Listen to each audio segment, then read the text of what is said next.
Welcome back to Crash Test Hockey, where I talk all things NHL. Before we discuss the Jeff Carter trade, I just want to ask, if you're new to this channel, please smash that subscribe button. I'd really sincerely appreciate it. Now let's look at the details first. Jeff Carter just turned 37 January 1st, by the way, and he was extended by the Pittsburgh Penguins on a 2-year deal worth $3.25 AAV. He's the third line center who can move up and down the lineup like he did when Malcolm and Crosby were injured. He mostly plays the second power play unit. He's a team first kind of guy, and he's great in the locker room. Did I mention the contract includes a full non-move clause in both years that he's there? Now looking at his stats, he's played 50 games with the Penguins so far, and in those he's got 21 goals and 37 points. And is a +8 altogether. Overall, I think this is a good deal, really. He's a decent playmaker and has got a good shot. But if I were to really nitpick at this contract, the cap is only going to go up by $1 million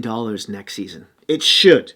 I mean, because of what COVID has done by closing down some of the arenas, especially in Canada, we're not even fully sure that's going to happen, right? So every team in the NHL has got to squeeze every last penny out of their contracts. And don't forget, Pittsburgh has got a plethora of UFAs coming up, including Malkin, Letang, DeSmith, Rust, Rodrigue. Now, I know Malkin has hinted that he would take a pay cut, but will everybody else? And if they really want to push for one more cup next year, maybe even the year after, they're going to need to squeeze every nickel and dime. Maybe you could help resign some of the UFAs. Maybe that extra money will help them go after a UFA during the summer.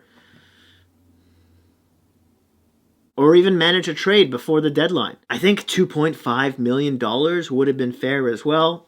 But again, nitpicking, right? And then no move clause.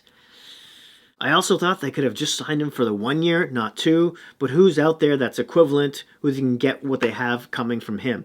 So maybe they had to sacrifice that second year. But the no move clause, okay for the first year, but what about a modified one for the second? That's just my 10 cents there. I would love to hear from you, though, down below in the comments section, what you think of this signing. Do you think it's going to hinder them later? Do you think this team has the legs and the money to go for another cup run next year as well? Feels like we're all waiting for the Penguins to just drop off at any point, right? It's like that nice old car we just don't want to die. Thank you so much for watching. That's it, that's all. If you'd like to support me and the channel, you can do that through my crowdfunding site at Buy Me a Coffee. You'll see a link on my page or in the description box. Don't forget to hit that like, subscribe, and notification bell, which will alert you when my next video comes out. And please, in this crazy COVID multi-universe that we're living in right now, be kind to each other. Thanks again, and I'll see you soon.